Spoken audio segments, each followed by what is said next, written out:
Quiet, please.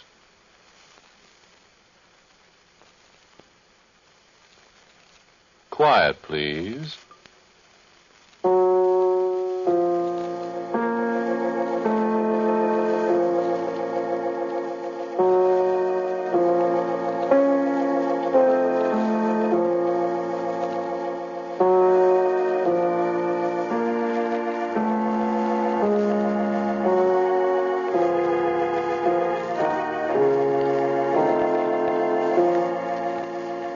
Mutual Broadcasting System presents Quiet Please, which is written and directed by Wyllis Cooper and which features Ernest Chappell.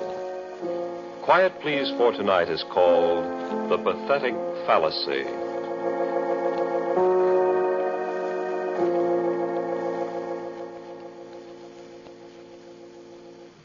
I had very little to do with it, really. I don't even know how it works. No, I'll take that back. I do know how it works in general, but the details, nobody but the old gentleman knows them. And I sometimes wonder if he does, really. You see, after all, it's merely a differential integrator. Everybody knows what a differential integrator is, of course, but this one is the most complicated and versatile one that's ever been built. What you see here is only the outer shell of the thing. You see, all the walls of this room are covered with banks of jacks and relays and these electronic glow tubes. And up there are sequence analyzers with multiple dyne wave selectors. These are the precepts all along here, and the master control is at the desk there in the center. No, but that's not all. Not by a long shot. The actual machine is behind those walls. 3 rooms full of tubes and motors and stroboscopes and several thousand miles of wiring and some devices that are not public property yet. The machine took 6 years to build, and a total of 81 expert technicians were employed continuously during that time. So you can understand that any one man knows very little of the actual construction of this giant mechanical brain. Oh, that's just what it is. A mechanical, electronic brain capable of performing mathematical tasks far beyond the comprehension of the human brain. Now, are there any questions before we proceed? Yes, I've got a question, Mr. Quinn. Does this machine really think? No, Mr. Burns, Sandy Burns, the Daily News. Well, Mr. Burns, you may tell the readers of the Daily News that the machine does not think. It is a purely mechanical device, although a most complicated one. But you called it a brain. I was merely indulging in the pathetic fallacy, Mr. Burns. Oh. All right. What is the pathetic fallacy, Mr. Quinn? It's a philosophical concept of John Ruskin, Miss, Alice King. A philosophical concept, Miss Alice King, which derives from the imputation of human qualities or emotions to an inanimate thing. A figure of speech, let us say. I don't get it. It is quite common in literature, Miss King. A poet speaks of the angry sea, the cruel wind, and so on. Oh. Oh, I get it.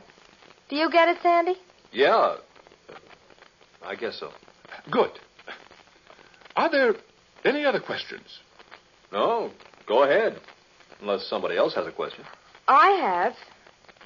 What's the machine good for?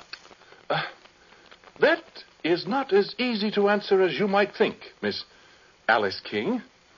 I think that if I point out that it is capable of solving the most abstruse mathematical equation in an amazingly short time, you may have an idea of its value to science and industry. How fast?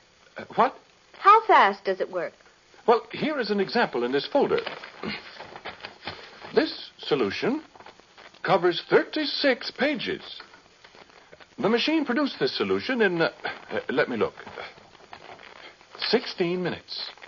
That is pretty fast. Exceptionally fast. when one considers that without the machine, it would take 20 expert mathematicians working together for something like 10 years to arrive at the same solution. So, you see? Oh. Well, I've got one more question, Mr. Quinn, if you don't mind. Go right ahead.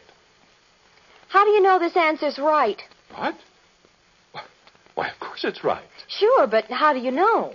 Why, that question has never come up before. Yes, but if this machine is such a dinger as you say it is, oughtn't you to be sure that it adds things up right? Oh, it does. Oh, it does, I assure you. This answer to the problem you've got there. How do you know it's right until 20 mathematicians work 10 years to do it over again? Why, that's ridiculous. It isn't ridiculous. I'll tell you what's ridiculous to me, Mr. Quinn. Just the same as it is to Alice. I think it's absurd for a bunch of great, big, high-powered scientists building a gadget like this and then taking its word for everything without question. I'm afraid you haven't the proper scientific approach, Mr. Burns. Oh, that's right, I haven't. But listen here. Suppose you've got a great big scientific formula, or whatever you call it, and let's say a big bridge or something depends on some kind of calculation that takes 20 minutes to do. Yes? Well, what if the machine made an error of just one number? Wouldn't that error be multiplied 1,000,000 times in the whole... You see, Mr. Burns, I said you didn't have the scientific approach. We took that very fact into consideration, and the operation of the machine has been checked at every stage. How? By starting with the simplest possible mathematical problems. Now, if you just move a little closer, I'll demonstrate.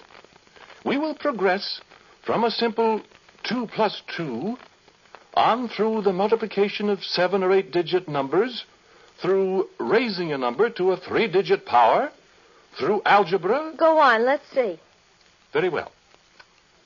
2 plus 2 is our first problem, which will be solved electronically in 1/1,000,000th of a second. Now, the problem is set up here. And when I flip this button, the result appears on the transparent screen up there.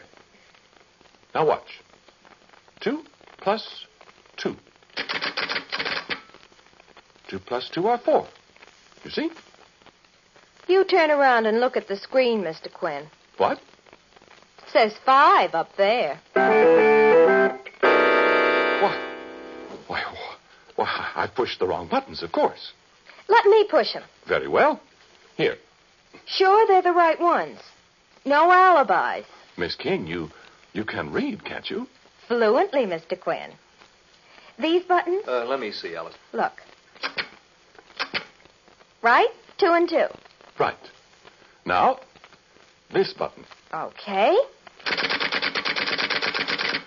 Good heavens. You see? 19,412. Here. Let me try. Go ahead. 2 and 2. 17. Why, this is incredible. I don't understand. Huh. I'd sure hate to have that thing figure out my income tax for me. I'm sorry. Something has gone very wrong. There's probably a short circuit in the cucambulators or You know what I think, Mr. Quinn? What? I think that pathetic fallacy of yours is a fake. I think the machine heard what you said and it's mad at you. Come on, Sandy. We got a story.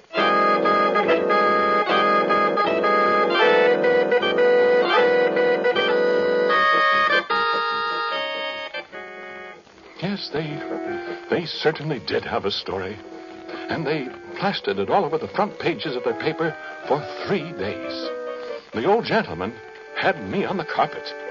And for a scientist, he has an extraordinary vocabulary. He must have been a plumber or a mule skinner in his youth. I couldn't explain what was wrong with the machine. How could I? I only knew one part of it, the cucambulators that operate from the master control panel. Of course, I thought that's where the trouble was. So the old gentleman told me to tear them all out and inspect them, make replacements and all that. He seemed to blame the whole thing on me. He's so unreasonable. Well, there are 144 cucambulators, all the rotary self-retracting type, with foramiferous tubes, and they weigh 60 pounds apiece. Well, newspapers all over the country were laughing at us. They had funny jokes about the machine on 6 radio programs in one night. And we had to do something quick. If I'd only not made that statement about the pathetic fallacy. The way that girl took that up and made me look like a first-class fool. I could have choked her. So I started to work. They shut down the lab, but people kept storming at the gates to see the machine that got mad at people. And there I am, up to here in grease and wires and electronic gadgets. And I've been over every single one of the 144 cucambulators, and there's not a thing wrong with one of them. Not one single thing. But the machine won't work. Well, it just sits there. I've got just one more thing to do before I give up. And, of course, when I give up, I'm through. Well, the old man made that amply clear. I'll be out of a job that fast and try and get another.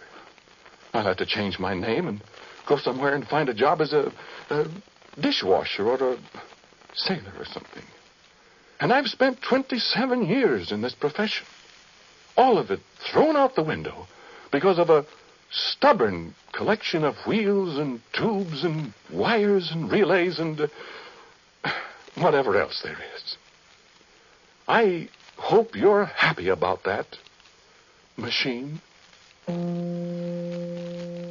What's that? What the deuce? Is that thing starting up by itself? What goes on here? Those tubes lighted up. Now what? Why, that's the strangest thing I ever heard of. Who's that? Quinn. Who is that? Who's calling me? Hello? Hello, who's calling me? I must be hearing things. I'm losing my mind. Quinn. Who's calling me? Quinn. 2 plus 2, 4. What? 2 plus 2, 4. Who is that, I say? 4, 4, 4, 4. Why, it's the machine. It's talking back to me.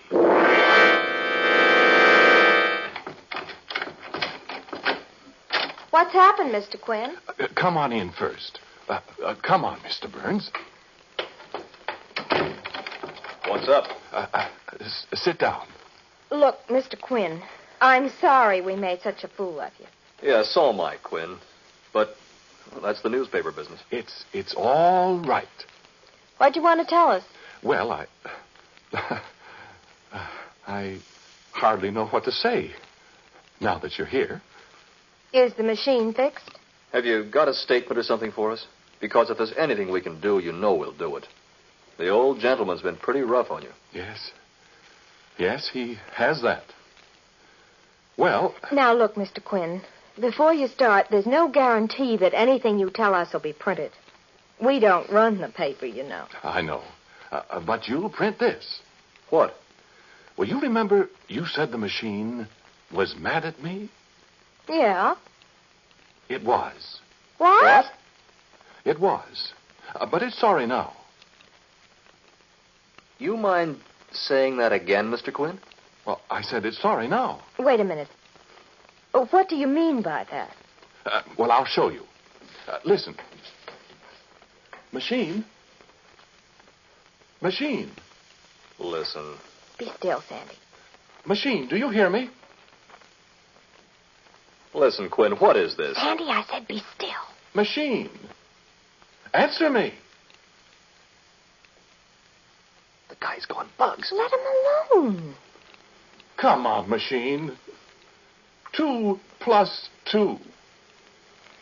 Mr. Quinn, what are you trying to do? You trying to get that machine to talk back to you? It did once. Are you kidding? No, sir. No, I am not. Well, now, look, Quinn. You say it did talk to you, Mr. Quinn. Yes, it did. Machine. Come on, Alice. No, wait.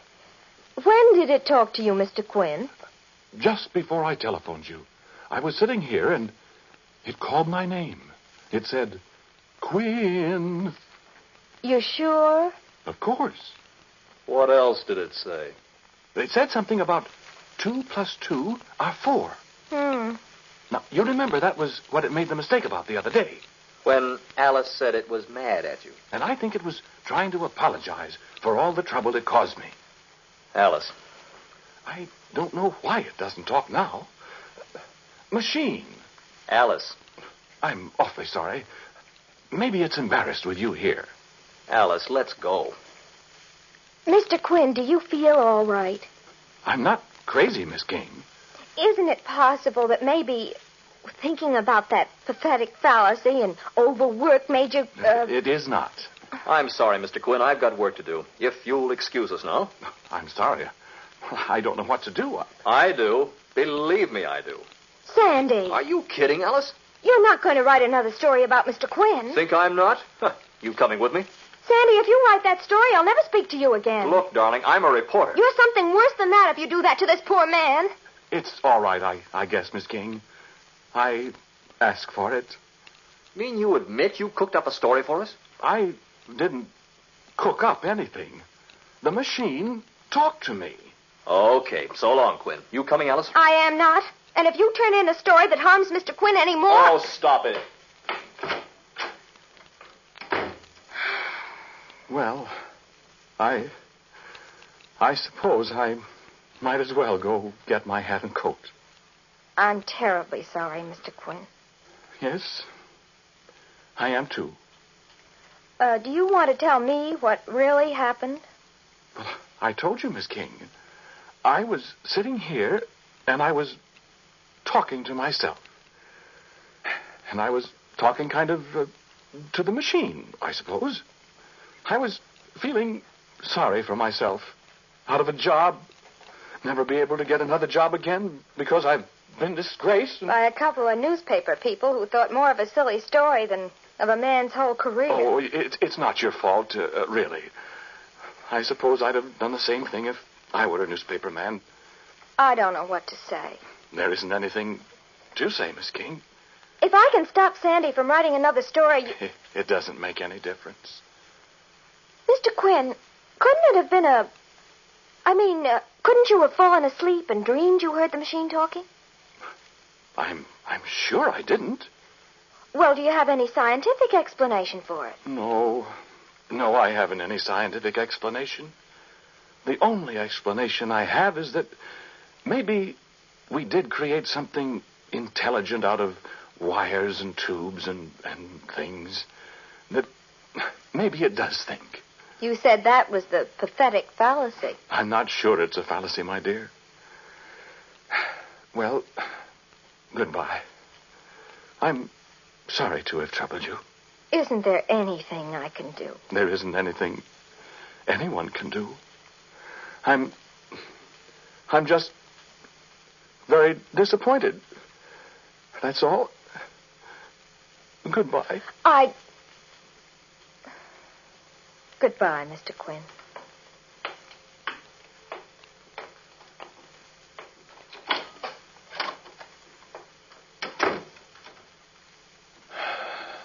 Well, I guess that's that. I was in a bad spot before, machine. But now, this one I'll never get out of. What that boy'll do to me now. Well, I'd better get out of here right now. I'll never be able to face the old gentleman again, machine.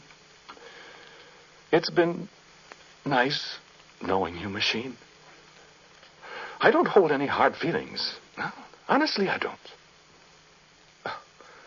You know, if anybody heard me talking like this to a mechanical monstrosity like you, they'd say I'd gone soft in the head. Do you know that? And I wonder if maybe I haven't, by gum. Well, maybe I can get a job as a street sweeper in Omaha or someplace.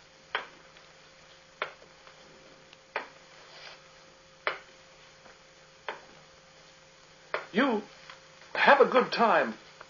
All by yourself, machine. Will you? Quinn! I'm afraid it's too late now. Quinn! You saying goodbye? machine?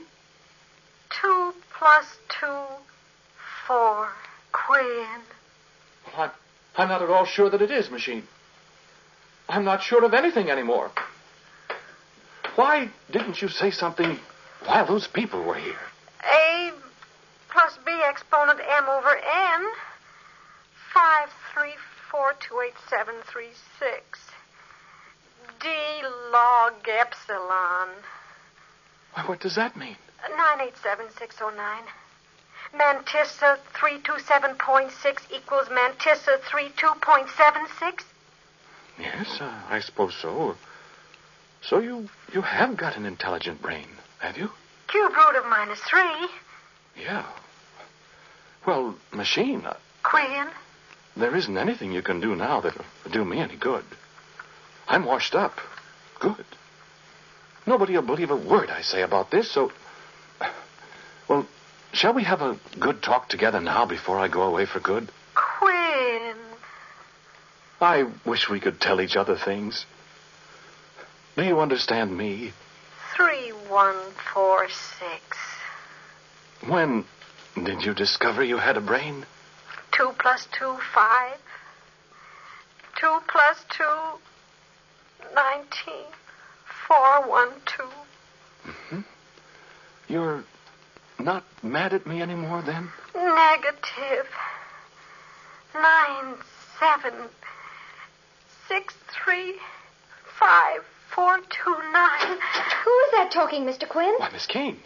Why, I thought you'd gone. Who was that?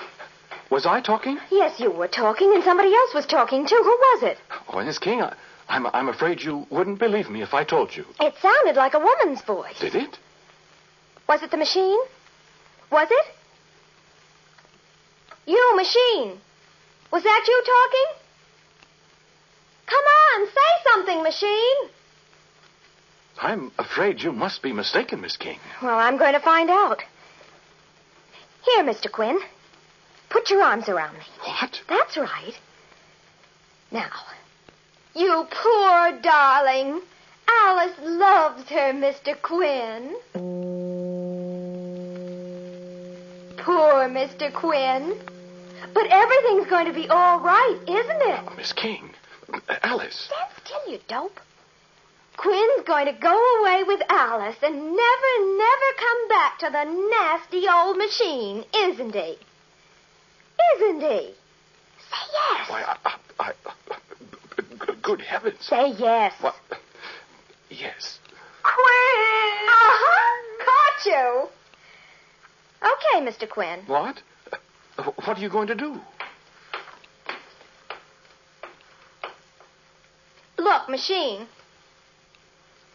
Look, sister, you're caught. You might as well give up. Might as well speak up.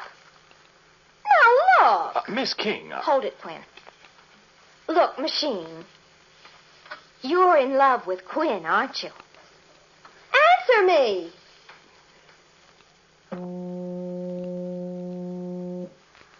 Pi r squared.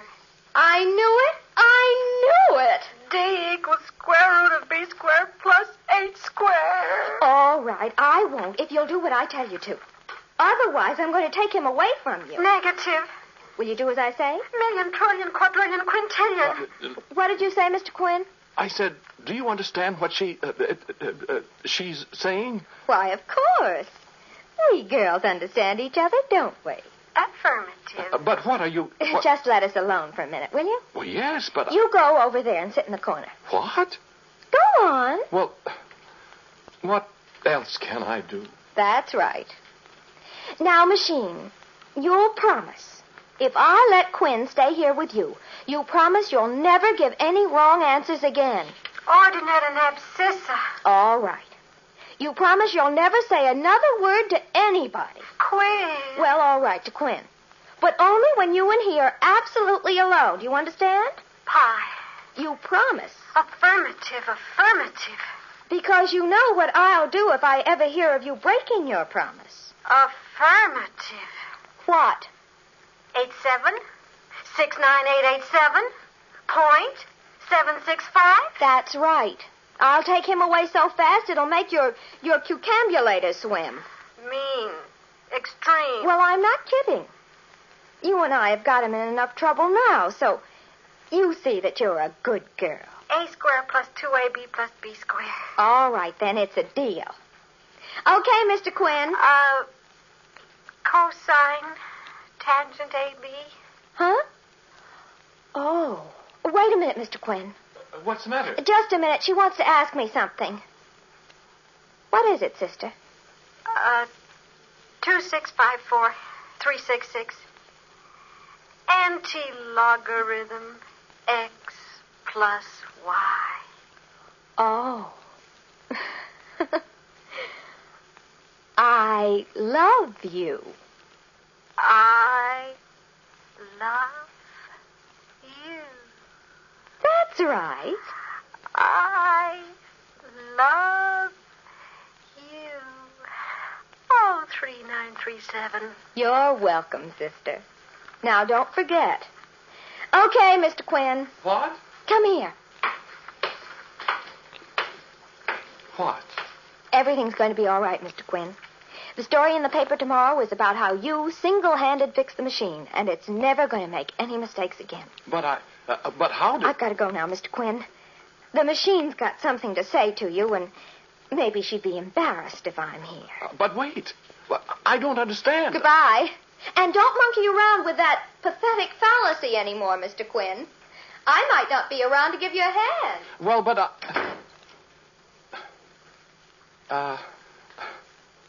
did you have something to say to me, machine? Quinn, I love you. What? Why, my dear.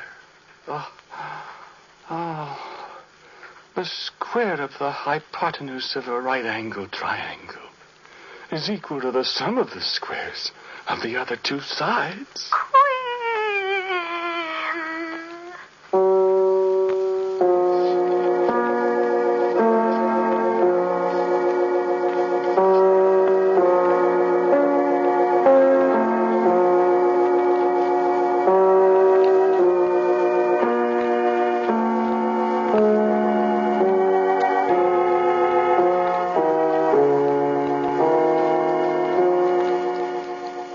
Listen to Quiet Please, which is written and directed by Wyllis Cooper.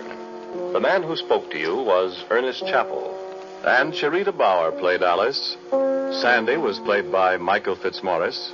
And the voice of the machine was Vicky Bola. The original music heard on Quiet Please is composed and played by Albert Berman. Now, for a word about next week's Quiet Please, here is our writer-director, Wyllis Cooper.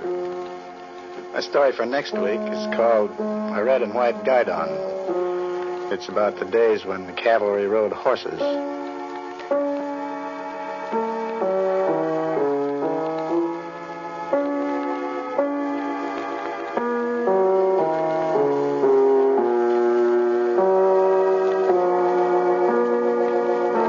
Ladies and gentlemen, in answer to many requests as to the Quiet Please theme, it's a movement from the D minor symphony of César Franck. And so until next week at this time, I am quietly yours, Ernest Chappell.